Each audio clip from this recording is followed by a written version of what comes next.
This is everything for the Rams. We're talking about their Super Bowl hopes. We are talking about Davante Adams and his Hall of Fame hopes, as well as Matthew Stafford's, all relying on this one particular thing this season. We're talking about all that and much more on today's episode of the Rams Digest. I'm your host, Joshua Giron. Remember, if you guys are not subscribed to the channel, do me a favor. Press the subscribe button now, as roughly 65% of you guys are watching the videos, but you're still not pressing that subscribe button. All I'm saying is if you're already watching, might as well press that subscribe button so you don't miss any daily Rams content here at the Rams Digest. Appreciate all of you guys' patience as I'm dropping this video very late today, but very new setup. Apologize if the audio sounds off or if I look a little wonky in this angle. A lot of things to fix. The lighting isn't great. Got to adjust some things, but I did move to a new location. This is my new apartment, so clap it up for some life changes for sure, but ultimately a lot to adjust to. Nonetheless, I'm excited to be in this new place and excited to keep bringing you guys more daily Rams content, as we're talking today about something that's pretty big, right? This is everything for the Rams, ultimately, when it's all said and done. I think for most NFL teams, you can point to this one position, one thing being kind of, the end-all, be-all for their season, for their hopes and dreams of winning a Super Bowl. We're talking about the quarterback position, but in particular, we're talking about how basically the entire season, some legacies as well, are all relying on not just the quarterback, but one particular piece of the quarterback, right? And so this comes to us from Yahoo Sports. They're talking with a couple of hosts, NFL writer Frank Schwab, all these people from The Athletic, Jordan Rodriguez, a couple different names here discussing the level of concern for Matthew Stafford, right? What is the level of concern for the Rams when we're talking about their quarterback, Matthew Stafford? Are they really worried about this kind of back injury? Is he going to be able to fight through it? All that good stuff. And ultimately, people are happy right now. It's on a positive note because Stafford went from not practicing at all to all of a sudden now sitting here looking like he's going to start week 1 versus the Houston Texans. But the real piece here that's kind of important to note is NFL teams are not going to not know what's happening with Matthew Stafford. They're not going to ignore the reports that he had an epidural in his back, that he's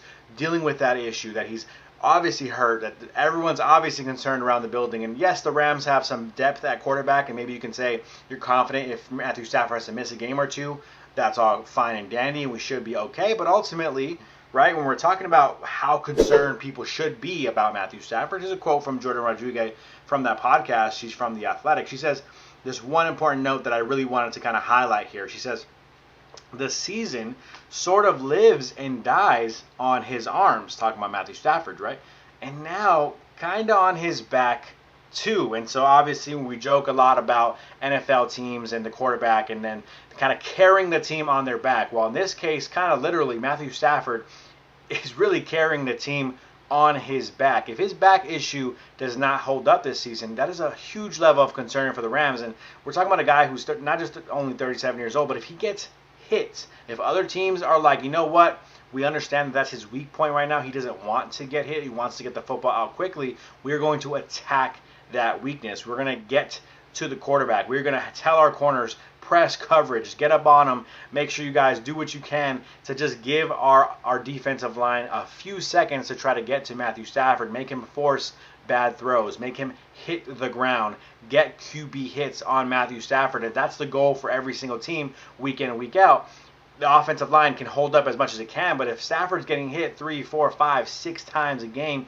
plus how is his back going to hold up week after week after week? That is the level of concern here for the Rams. Definitely something to keep an eye on and look out for, as ultimately that is everything, right? If the Rams really want to win a Super Bowl, I apologize to any Jimmy Garoppolo truthers out there, but it's probably not going to happen with Jimmy G under center. Fingers crossed it doesn't even come to that, but if it does come to that, obviously fingers crossed it happens and Jimmy G's a beast and takes you to the Super Bowl in the promised land. But ultimately, is anyone putting their money forward that Jimmy G can do that over the course of the entire season and the playoffs?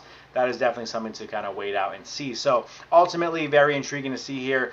Just kind of an interesting conversation to talk about. Rams, Texans. The Texans are going to come after your quarterback. And when we're talking about that game, The Rams right now currently are slight home favorites versus the Texans in week 1, which is obviously good to see. You want to see teams favoring the Rams. Also want to make sure that people aren't forgetting how good the Rams can be, right? I think the Houston Texans are a good team. CJ Stroud, young quarterback, maybe had a fall-off year last year, but still a good quarterback, up-and-coming team, good defense, well-coached, all that good stuff. Yet, the Rams are still holding enough respect to say, hey, look, they're the favorites here. Let's not forget that this team is also led by a pretty good NFL coach, pretty good NFL quarterback, and if they're healthy, Alaric Jackson at left tackle, this team could be difficult to beat regardless of who they're playing, right? So here we're looking at the betting odds. Obviously, the spread being 2.5 for the Los Angeles Rams, expecting the team to potentially win by a round of field goal or more.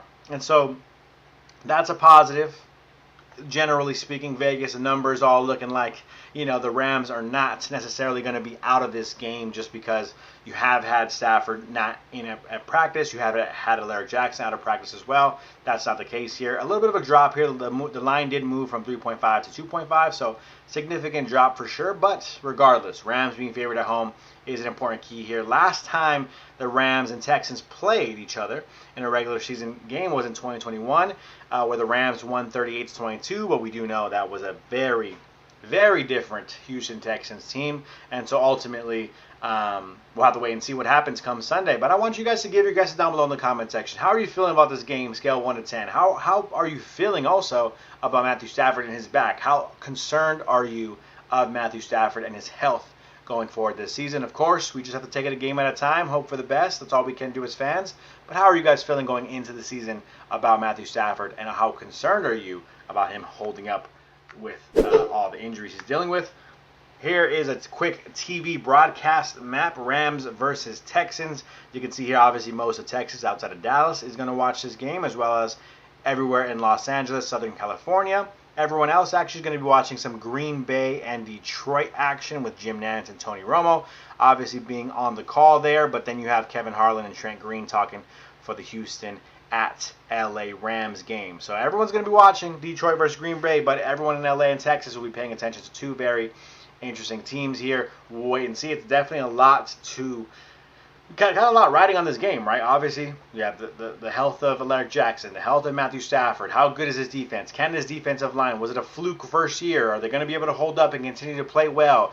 Jared Verse and company, are they going to continue to be that good of a team on defense? Are the cornerbacks going to hold up? How's the linebacker room look? Very much a lot to talk about on the Rams side of things, let alone the Houston Texans side of things. So definitely very intriguing. And by the way, if for some reason you're watching this game, you're outside of this map, you want to watch the Rams game or hear the Rams game, Joshua Feinhersh and I may officially be doing a live stream for the game, talking about the Rams, giving updates on the scores, live updates on what's going on in the game. So definitely stay tuned, stay subscribed to see if we go live and we actually make something happen about the Rams versus Texans games on Sunday. If you guys can't watch the game for whatever reason, you're at work maybe, for example, we may be live streaming that game, talking to you guys through everything happening, all the action on Sunday. So stay tuned for something like that being announced more officially in just a couple of days. You'll hear us talking about it throughout the week. Moving on from that, though, last but not least, my favorite part of the episode, Trivia of the Day, where I ask a trivia question. You give your trivia guesses down below in the comment section. Whether you're right or whether you're wrong, we give you a shout out on the next episode that I'm on here at the Rams Digest. For those who missed last episode's Trivia of the Day, this was a question we asked everyone. We said, what NFL team was originally called the Decatur Staleys? Only a few people played along with the Trivia of the Day. We always appreciate when you guys do play along, though. So even if you missed it, maybe you guys didn't pay attention, maybe I missed your trivia guess as well. I know a lot of you guys were talking about what we were talking about in that episode. So if I missed your trivia guess, definitely give me a shout. I apologize for that. But here were the multiple choice options for this question. Was it A, the Detroit Lions? Was it B, the Minnesota Vikings? Was it C, the Green Bay Packers? Or was it D, the Chicago Bears? What NFL team was originally called the Decatur Staleys? A few of you guys, again, did play along with the trivia of the day. Here were your shout outs here.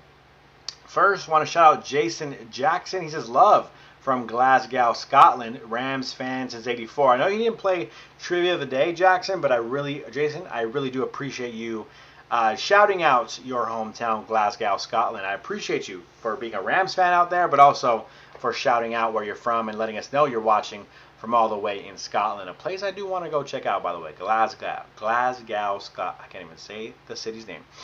But I do want to check it out one day. Shout out to you, Jason Jackson. Appreciate your support. Thomas says, not sure how much he can help the Seahawks because those ACL injuries are not easy to come back from. He was talking about Darion Kendrick here. Trivia question, the Bears, ? Floyd says, based off the multiple choice options, the Packers is the only team, the only name that doesn't really seem to fit. I know they've been around a long time, but since they picked a really odd name for their team, like the Packers, I'm going to say go with the Packers. Probably started out with an even odder name. Yeah, Decatur Staley is definitely an interesting name for sure. The correct answer for the trivia question of the day, of which team was originally called the Decatur Staleys, the correct answer was D, the Chicago Bears. And I actually gave you guys a hint last episode. I said if you know anything about what where the city of Decatur is located, you may have been able to get this because Decatur, Illinois is the city. They were originally called the Staleys and now called the Chicago Bears, which I think everyone can agree is probably a little bit better of a team name for sure. So shout out to everyone who played along with Trivia of the Day. Shout out to Jason Jackson for shouting out where he's from, but special shout out to Thomas who got the Trivia of the Day correct. If you guys want to give a shout just like these folks on the next episode that I'm on here at the Rams Digest, then go ahead and play along with today's Trivia of the Day, which is this question here. Today's Trivia of the Day is, who was the first African-American quarterback to win a Super Bowl? Fun fact, by the way, I don't want to spoil too much here, but I found out today that only 4 NFL quarterbacks who have won a Super Bowl happen to be of African-American descent, so very intriguing there. Very small group of people who are African-American and quarterbacks who have won a Super Bowl, or at least led their team, I should say, started and led their team to a Super Bowl. But the multiple choice options for who was the first African-American quarterback to win a Super Bowl, was it A, Russell Wilson? Was it B, Donovan McNabb? Was it C, Doug Williams? Or was it D, Patrick Mahomes? Who was the first African-American quarterback to win a Super Bowl? A, Russell Wilson, B, Donovan McNabb, C, Doug Williams, or D, Patrick Mahomes? Give your guesses down below in the comment section. Whether you're right or whether you're wrong, we'll give you a shout out in the next episode that I'm on here at the Rams Digest. Setup's a little weird. I'm going to fix it. We're going to get working on it. We'll get the lighting a little bit better for sure up in here. Hopefully the audio sounds good. Appreciate you guys for tuning into my first episode here at my new apartment. Appreciate all of you guys for playing along with Trivia of the Day. If you want to get a shout out just like those folks in the next episode, play along with today's. Give your guesses down below in the comment section. Whether you're right or whether you're wrong, we will shout you out. Did I say that twice? I don't know if I did. Other than that, that's going to do it for me on today's episode. Make sure you guys are subscribed to the channel before you go. Other than that, that's going to do it for me. I'm your host, Joshua Giron, and I'm out.